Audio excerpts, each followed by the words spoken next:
오늘 아침 우리에게 주시는 하나님의 말씀은 우리 구약성경 893면 시편 119편 105절 한 절 말씀입니다. 구약성경 893페이지 시편 119편 105절의 말씀을 제가 봉독합니다. 하나님의 말씀을 경청하시기 바랍니다. 주의 말씀은 내 발의 등이요 내 길의 빛이니이다. 아멘.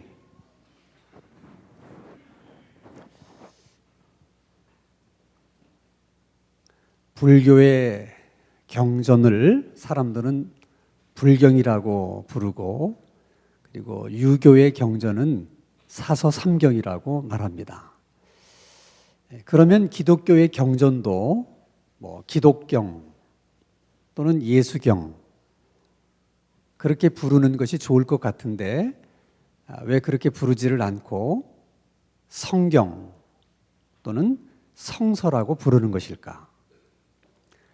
성경이라고 하는 것은 말 그대로 거룩한 경전이라는 뜻입니다. 성서는 거룩한 책이라는 뜻입니다. 여기서 거룩하다라는 말은 구별된다고 하는 뜻의 의미입니다. 성경은 세상의 다른 경전들과 구별이 된다. 그래서 성경이라고 부르는 것입니다. 또 세상에 많은 책들이 있지만 그런 책들과 성서는 구별이 된다. 그래서 성서라고 부르는 것입니다. 어떤 면에서 구별이 되는 것일까? 세상의 모든 경전들과 책들은 다 인간의 사상과 생각을 기록한 것인데 성경은 인간의 생각이 아닌, 인간의 사상이 아닌 하나님의 생각 그리고 하나님의 마음을 기록한 책이기 때문에 구별이 되는 것입니다.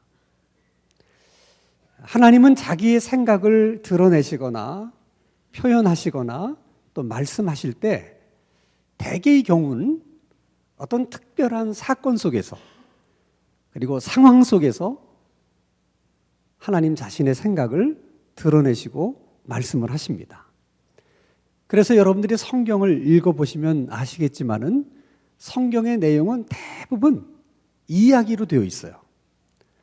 아담과 이브의 이야기, 가인의 이야기, 아브라함과 이삭과 야곱과 요셉의 이야기, 그리고 이스라엘 백성들의 이야기, 예수님과 그 제자들의 이야기. 그래서 중요한 것은 그 성경의 스토리를 아는 것도 중요하지만 그보다 더 중요한 것은 그 성경의 스토리 속에 하나님께서 말씀하신 하나님의 생각이에요. 성경의 스토리를 많이 아는 것이 성경을 잘 아는 것이 아니라 그 스토리 속에 담겨 있는 하나님의 생각을 아는 것이, 그것이 성경을 제대로 아는 것입니다. 자, 그렇다면 하나님은 우리들에게 왜 성경을 주신 것일까? 그 이유를 디모데후서 3장 16절과 17절의 말씀에 이렇게 말씀하고 계십니다. 모든 성경은 하나님의 감동으로 된 것으로 교훈과 책망과 바르게 함과 의로 교육하기에 유익하니 이는 하나님의 사람으로 온전케 하며 또 모든 선한 일을 행할 능력을 갖추게 함이라. 성경은 인간들이 어떻게 살아야 되는지에 대해서 교훈하고 있는 책입니다. 우리가 어떻게 살아야 인간답게 살 수 있는 것이며 우리가 어떻게 살아야 행복하게 살 수 있는가를 교훈하고 있는 책이 성경입니다. 그 성경의 교훈대로 우리가 살지 못할 때 성경은 우리를 책망하고 또 우리가 마음을 고쳐먹고 정말 성경의 교훈대로 살려고 결심을 하면 그런 우리를 바로잡아주기도 하고 성경의 교훈대로 따라서 사는 자들에게는 계속해서 그렇게 살 수 있도록 교육하고 훈련하는데 필요한 책이 성경이라는 것입니다. 그래서 결국에는 구원받은 하나님의 사람으로서의 인격, 인품, 성품을 갖춘 사람을 만들어서 생각하는 것도, 말하는 것도, 행동하는 것도, 사는 것도 구원받은 하나님의 자녀답게 그렇게 살 수 있도록 만들어주기 위해서 하나님이 성경을 우리들에게 주셨다는 거예요. 그래서 누구든지 성경을 읽으면, 그리고 성경의 가르침을 따라 순종해서 살면 반드시 사람이 변하게 돼 있어요. 그래서 성경이 없는 지역에 성경이 들어가면 그 지역이 변합니다. 특별히 오늘 본문 말씀인 시편 119편 105절 말씀에는 하나님의 말씀을 이렇게 설명하고 있습니다. 주의 말씀은 내 발의 등이요 내 길의 빛이니이다. 하나님은 이 성경 말씀을 등불로 그리고 빛으로 설명하고 있는 것입니다. 왜 하나님의 말씀인 성경을 등불로 말씀을 하실까? 왜 빛으로 말씀하실까? 그것은 이미 이 세상이 어둡다고 하는 것을 하나님이 전제하시는 거예요. 자, 여러분, 우리 주변에 있는 이 많은 사물들을 우리는 다 봅니다. 여기에 스피커가 있고, 여기는 화분이 있고, 여기는 의자가 있습니다. 우리가 착각하는 것 중에 하나는 이 모든 것을 우리가 볼 수 있는 것은 내 눈이 좋아서, 내가 시력이 좋아서 이 모든 것을 볼 수 있다고 생각해요. 물론 여러분, 사물을 보기 위해서는 시력이 좋아야 돼요. 그러나 아무리 시력이 좋아도 빛이 없으면 아무것도 볼 수가 없습니다. 빛이라는 것이 그렇게 중요한 거예요. 우리가 인생을 살면서 경험하게 되는 많은 두려움들이 있습니다. 그 두려워하는 그 이유 중에, 그 이유가 여러 가지가 있겠습니다만은 그 두려워하는 이유 중에 하나가 사물을 분명하게 보지 못하고 또렷하게 보지 못하는 데서 생기는 두려움이에요. 예를 들면 어두운 밤에 길을 가다가 발 앞에 뭔가 꾸불꾸불한 게 있어요. 뱀인 줄 알고 깜짝 놀랐는데 밝은 빛 가운데 보니까 뱀이 아니고 새끼줄이에요. 왜 새끼줄을 보고 놀라는 것입니까? 그것이 새끼줄이라고 하는 것을 분명히 또렷하게 볼 수 없었기 때문에 그렇게 두려움을 갖게 되는 것입니다. 그래서 생각이 어두운 사람은 두려움을 많이 느껴요. 특별히 두려움을 많이 느끼는 분들은 이 생각이 어둡기 때문에 그럴 수 있습니다. 그것은 여러분, 우리 인생도 마찬가지입니다. 뭔가 경기가 이렇게 잘 안 풀리고 어려우면 우리는 금방 걱정을 해요. 이러다가 뭐 어떻게 잘못되는 것은 아닐까 하는 두려움이 생깁니다. 몸이 어디가 좀 나쁘면 이거 혹시 몹쓸 병은 아닐까? 이러다 어떻게 잘못되는 것은 아닐까? 두려운 마음들이 듭니다. 자녀들의 결혼이 조금만 늦어지면 이러다가 우리 아들 평생 결혼 못하고 사는 건 아닐까? 이런 두려움들이 생겨요. 왜 그런 두려움들이 생기는 것입니까? 우리가 내일에 있을 그 일을 분명하게 보지 못하고 또렷하게 알지 못하기 때문에 그런 것입니다. 그래서 사람들이 하는 말 가운데 한 치 앞을 내다볼 수 없는 것이 인생이라고 그러지 않습니까? 그래서 하나님이 성경을 우리에게 주신 거예요.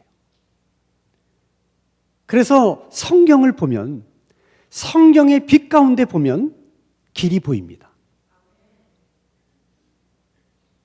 성경을 보면 성경의 빛 가운데 보면 문제의 답이 보입니다.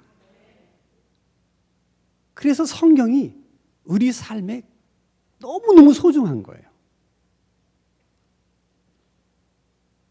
우리가 성경을 보는 방법에는 여러 가지가 있어요. 말씀을 듣는 방법도 있고, 내가 직접 읽는 방법도 있고, 열심히 공부하는 방법도 있고, 말씀을 그냥 통째로 암송하는 방법도 있습니다. 이것이 성경을 보는 1단계예요. 시작은 다 그렇게 시작해야 됩니다. 일단은 들어야 돼요. 아니면 읽어야 돼요. 아니면 공부해야 돼요. 근데 말씀을 듣다 보면 은혜가 되는 말씀이 있을 수 있어요. 성경을 읽다 보면 유난히 마음에 끌리는 말씀이 있을 수 있습니다. 그때는 그 은혜가 되는 말씀을, 마음에 와닿는 말씀을 녹음 테이프를 계속해서 반복해서 듣는 것처럼 그걸 생각하는 거예요. 그것을 묵상한다, 그렇게 얘기합니다. 왜 이 말씀이 내게 은혜가 됐을까? 왜 이렇게 성경 말씀의 내용이 많은데 유독 이 성경 구절이 끌리는 것일까? 하는 것을 끊임없이 생각하는 거예요. 묵상하는 겁니다. 그러다 보면 어느 순간에 깨달음이 와요. 아, 그래서 이 말씀이 내게 은혜가 됐구나. 아, 그래서 이 말씀이 내 마음에 이렇게 끌렸던 것이구나. 그 깨달음이 하나님의 생각이에요. 그 깨달음이 하나님께서 내게 말씀하시는 하나님의 생각입니다. 왜 하나님이 깨달음을 주실까? 왜 하나님이 우리에게 자신의 생각을 말씀하시는 것일까? 그렇게 순종하라는 거예요. 깨닫게 해주신 것 그대로 실천에 옮기라는 거예요. 그래서 깨달은 말씀을 실천에 옮기려고 하는 것을 신앙적인 용어로 믿음이라 그렇게 말하는 거예요. 깨달은 말씀에 순종해서 그렇게 사는 것을 믿음의 삶이라고 말하는 것이에요. 그게 신앙생활이에요. 예를 들어 여러분, 여호수아서 1장 8절을 보면 하나님께서 여호수아에게 하신 말씀이 기록되어 있습니다. 이 율법책을 내 입에서 떠나지 말게 하며 주야로 그것을 묵상하여 그 가운데 기록한 대로 다 지켜 행하라. 그리하면 내 길이 평탄하게 될 것이라. 내가 형통하리라. 하나님께서 여호수아에게 말씀하신 이 말씀은 오늘도 우리들에게 그대로 유효한 말씀입니다. 왜냐하면 여호수아에게 말씀하신 그 하나님이 오늘 우리가 믿고 있는 하나님이고, 그 하나님은 오늘도 살아계신 하나님이시기 때문에 그런 것입니다. 우리는 그 말씀을 대할 때 우리 마음에 끌리는 대목은 내 길이 평탄하게 될 것이다, 내가 형통하리라 하는 그 부분이에요. 왜 그 부분이 끌리는 것일까? 그것이 우리의 필요이기 때문에 그렇습니다. 문제는 그런 필요 때문에 우리들의 생각 속에 그 필요를 충족시킬 수 있는 조건들을 만들어내요. 내가 하나님 앞에 헌금을 많이 드리면 하나님이 내 길을 평탄하게 해주실 것이고 나를 형통하게 해주실 것이다, 그렇게 믿습니다. 자기가 만들어낸 조건이에요. 내가 새벽 기도를 빠지지 않고 열심히 다니면 하나님이 내 길을 평탄하게 해주실 것이고 나를 형통케 해주실 것이다. 그것도 내가 만들어낸 조건이에요. 내가 전도를 열심히 하고 내가 교회 안에서 봉사를 열심히 하면 하나님께서 내 길을 평탄하게 해주실 것이다. 그것은 하나님에 대한 믿음이 아니고 말씀에 대한 믿음이 아니라 내 생각 속에서 내가 만들어낸 내 믿음입니다. 그래서 그 믿음에는 능력이 없어요. 그냥 내가 믿을 뿐이지, 그래서 정말 형통하게 되거나 내 길이 평탄하게 되거나 그런 일은 일어나지 않습니다. 그러면 하나님께서 내게 말씀을 깨닫게 해주셨어요. 하나님의 생각을 나에게 말씀해 주신 거예요. 그래서 내가 그대로 순종해서 실천에 옮기고 내가 그렇게 삽니다. 그러면 누구 생각대로 내가 사는 거예요? 하나님의 생각대로 사는 것입니다. 여러분, 하나님의 생각대로 하는데 어떻게 형통하지 않을 수가 있겠습니까? 하나님의 생각대로 사는데 어떻게 그 길이 평탄하지 않을 수가 있겠습니까? 그래서 성경에서 말하는 형통함이란 내가 되고 싶은 대로, 내가 원하는 대로 다 되는 것이 아니라, 내 생각대로 되는 것이 아니라 하나님의 생각대로 되는 것을 형통이라고 말하는 거예요. 그 형통함이 복이 되는 것은 내 소원대로 이루어졌기 때문이 아니라 하나님이 원하시는 대로 이루어졌기 때문에 그것이 내게 복이 되는 거예요. 하나님의 말씀을 묵상하고 깨달음을 주실 때마다 순종하고 그것을 실천에 옮기려고 애쓰면서 그렇게 살다 보면, 그런 삶이 익숙해지면 어느 날 하나님의 생각이 내 생각이 돼요. 그것이 하나님이 기대하시는 우리들의 신앙생활입니다. 예수님은 요한복음 15장 7절에서 이렇게 말씀을 하십니다. 너희가 내 안에 있고 내 말이 너희 안에 있으면 무엇이든지 원하는 대로 구하라. 그리하면 이루어지리다. 원하는 대로 다 구해라. 그러면 다 그대로 이루어진다.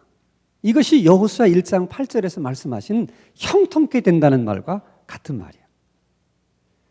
표현만 다를 뿐이지 예수님이 말씀하신 요한복음 15장 7절은 여호수아 1장 8절과 동일한 말씀입니다. 우리의 관심은 우리가 원하는 대로 구하면 다 이루어진다는 데 있어요. 그게 어떻게 가능할까? 하나님께서 깨달음을 주셨을 때 내가 그 깨달음을 순종해서 실천에 옮깁니다. 그러면 그 원하는 것이 주님이 원하는 것입니까? 내가 원하는 것입니까? 주님이 원하시는 것. 주님이 원하시는 것이 어떻게 이루어지지 않을 수가 있겠습니까? 다 이루어질 수밖에 없는 것입니다. 그래서 말씀을 묵상하고 그 말씀대로 순종해서 살려고 하는 그런 삶을 계속 하다 보면, 그 생활이 익숙해지면 어느 순간에 하나님이 원하시는 것이 내가 원하는 것이 돼요. 그것이 하나님이 우리들에게 기대하시는 신앙이에요. 믿음이에요.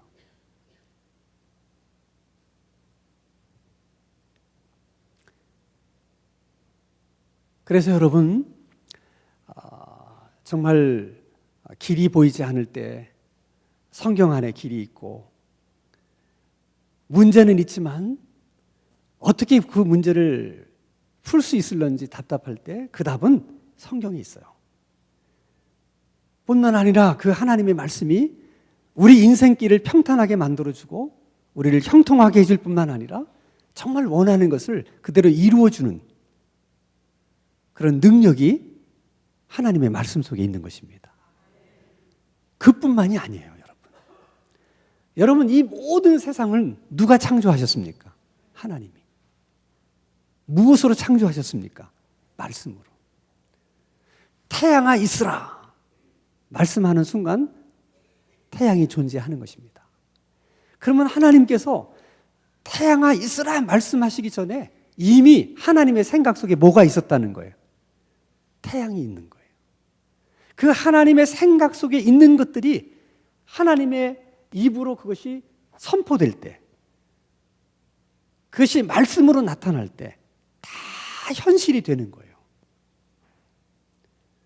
하나님의 생각은 창조의 능력입니다.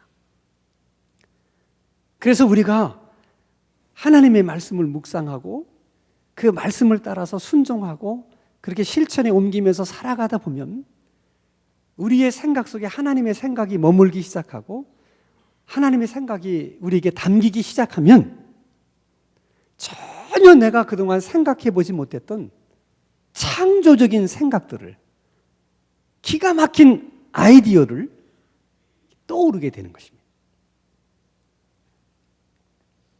여러분, 땅콩 박사라고 알려진 조지 워싱턴 카바라고 하는 분이 계세요.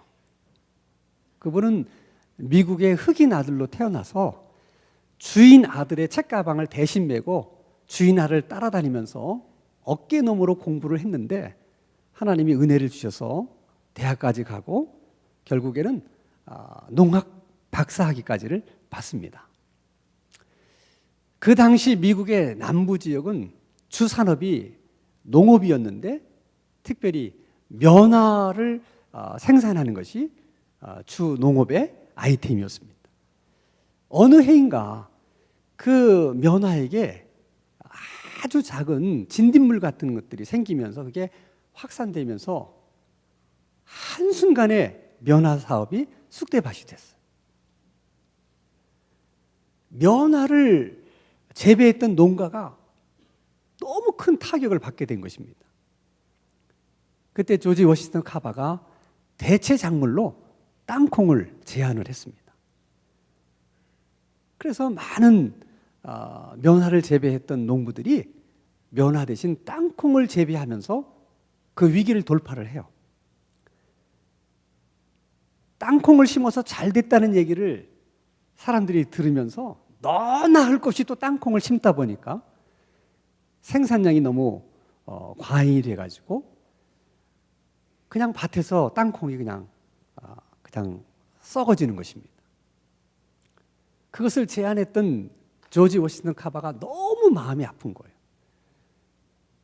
그래서 하나님 앞에 기도하면서 이 땅콩을 좀 다른 용도로는 쓸 수 없을까? 그걸 생각하기 시작했어요. 그래서 연구소에 틀어박혀서 땅콩만 연구를 했는데 그 자그마한 땅콩에서 무려 300가지나 되는 제품을 생산을 해냅니다.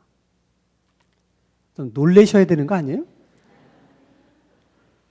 아니, 조그마한 땅콩에서 어떻게 300가지나 되는 제품을 만들어낼 수 있겠습니까?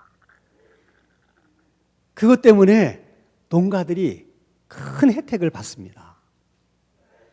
당시 미국의 의회는 사회 발전에 크게 기여한 사람들을 국회에 초청을 해서 치하하고 국회의원들 앞에서 연설하는 영예를 주었습니다.